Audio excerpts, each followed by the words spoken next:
इस वीडियो में हम बात करेंगे मैटरनिटी बेनिफिट एक्ट 1961 के बारे में। यह एक्ट सामाजिक सुरक्षा प्रदान करने वाला नियम है। यह अधिनियम महिलाओं को प्रसव के पूर्व एवं प्रसव के बाद कुछ अवधि के लिए कुछ प्रतिष्ठानों में महिलाओं की नियुक्ति को विनियमित करता है। इसकी हिस्ट्री की बात की जाए तो सबसे पहले इस अधिनियम को बॉम्बे प्रेसिडेंसी द्वारा लागू किया गया।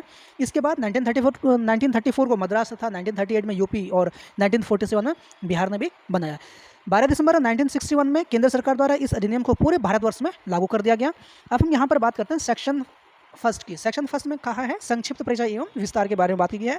12 दिसंबर 1961 को भारत सरकार द्वारा इस अधिनियम को पूरे भारतवर्ष में कश्मीर को छोड़कर लागू कर दिया गया। 1970 के बाद यह अधिनियम पूरे भारतवर्ष में लागू कर दिया गया।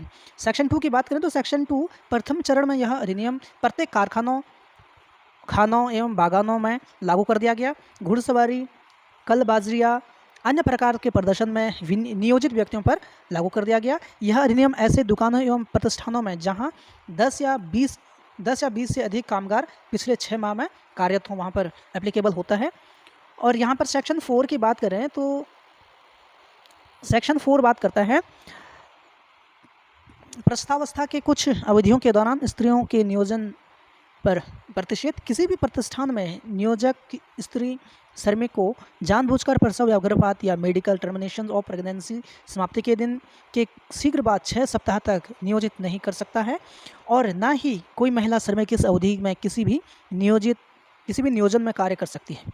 किसी महिला श्रमिक के अनुरोध करने पर भी नियोजक प्रसव की संभावित तिथि के 6 सप्ताह पूर्व के 1 माह पूर्व महिला श्रमिक को किसी भी ऐसे कार्य में नियोजित नहीं कर सकेगा जहां उसके और उसके भ्रूण के स्वास्थ्य या विकास पर कोई प्रभाव पड़े। सेक्शन 5 की बात करें तो सेक्शन 5 बात करता है भुगतान के अधिकार के बारे में। मैटरनिटी के दौरान महिला को विगत 3 माह की औसत मजदूरी दर या सरकार द्वारा नियत न्यूनतम मजदूरी दर से जो भी अधिक हो उस राशि का भुगतान नियोजक द्वारा किया जाएगा। महिला कामगार मातृत्व लाभ प्राप्त करने के लिए तभी हकदार होगी जब उसके द्वारा प्रसव की संभावित तिथि से पूर्व 12 माह में कम से कम 80 दिन कार्य किया हो। असम राज्य में आकर बस गई महिला जो गर्भावस्था में हो तो उस पर 80 दिन का प्रावधान लागू नहीं होता।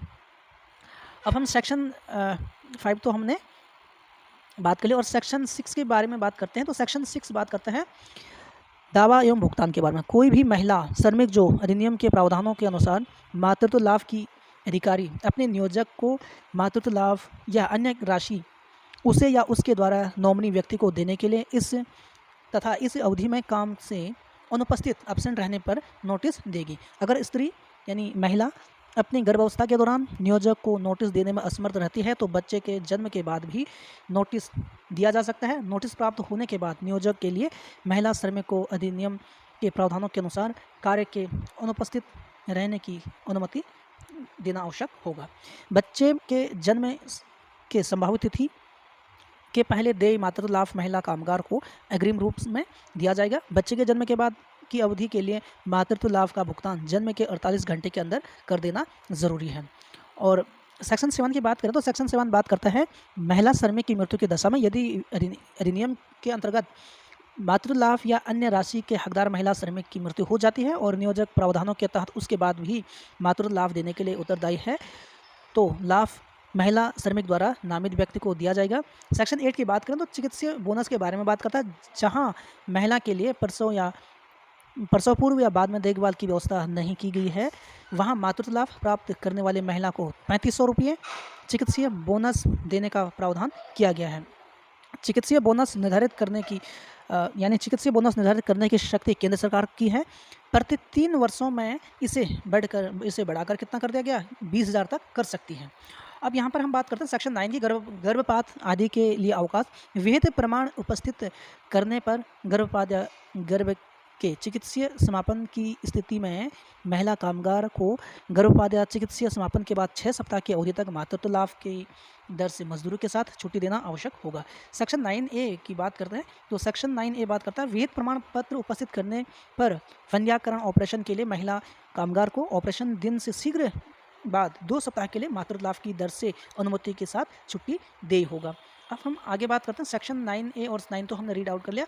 सेक्शन 10 की बात करते हैं तो प्रसवावस्था के दौरान बीमारी की स्थिति में मजदूरी के साथ छुट्टी, गर्भावस्था, प्रसव, बच्चे के अकाल जन्म, गर्भपात या एमटीपी या प्रसव के दौरान उत्पन्न बीमारी की स्थिति में महिला कामगार को पूर्व में देय अवकाश के अलावा अधिकतम 1 माह के लिए मातृत्व लाभ की दर से मजदूरी के साथ छुट्टी दी जा सकती है। सेक्शन 11 की बात करें तो पोषण विराम के बारे में बात करता है। सेक्शन 11 बात करता है कामगारों को दिए जाने वाले दैनिक विश्राम के अलावा महिला कामगारों को बच्चों को दुग्धपान करने के लिए 15 माह तक प्रतिदिन 15 मिनट का 2 पोषण विराम दिया जाएगा। सेक्शन 11A बात करता है प्रति एक प्रतिष्ठान में 50 से अधिक कामगार होने पर महिला कामगार को दैनिक विश्राम अंतराल 4 बार क्रैंच जाने की सुविधा। महिला कामगार को नियुक्त के समय मातृत्व लाभ की जानकारी लिखित एवं इलेक्ट्रॉनिक माध्यम से सूचित किया जाएगा। और सेक्शन 13 की बात करें तो सेक्शन 13 बात करता है कुछ स्थितियों में मजदूरी से कटौती पर रोक। मातृत्व लाभ के हकदार महिला से इस कारण कटौती नहीं की जा सकती कि उसने गर्भावस्था में उससे हल्के कार्य लिए गए,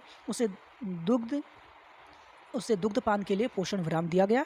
सेक्शन 14 इनके निरीक्षण की नियुक्ति के बारे में बात करता है और सेक्शन 15 निरीक्षकों के अधिकार एवं दायित्वों के बारे में बात करता है। सेक्शन 18 की बात करें तो सेक्शन 18 हमें बताता है कि मातृत्व लाभ की जब्ती। यदि कोई महिला कामगार अधिनियम के प्रावधानों के अनुसार प्रसव पूर्व काम से अनुपस्थित होती है और इस अवधि में वह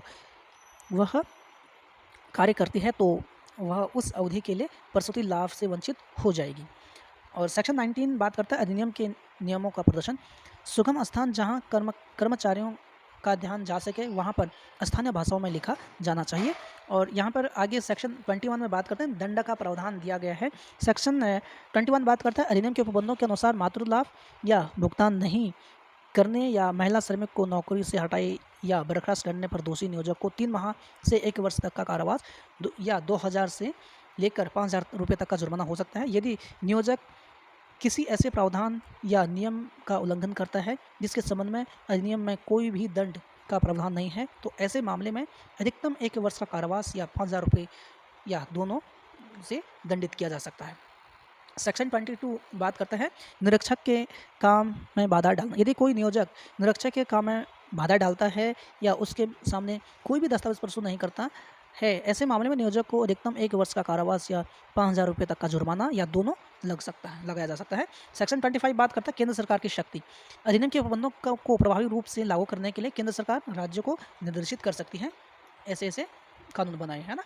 और सेक्शन 28 बात करता है नियम बनाने की शक्ति समूची सरकार को है। तो हमने मैटरनिटी बेनिफिट एक्ट को इस वीडियो में संक्षिप्त रूप में समझा।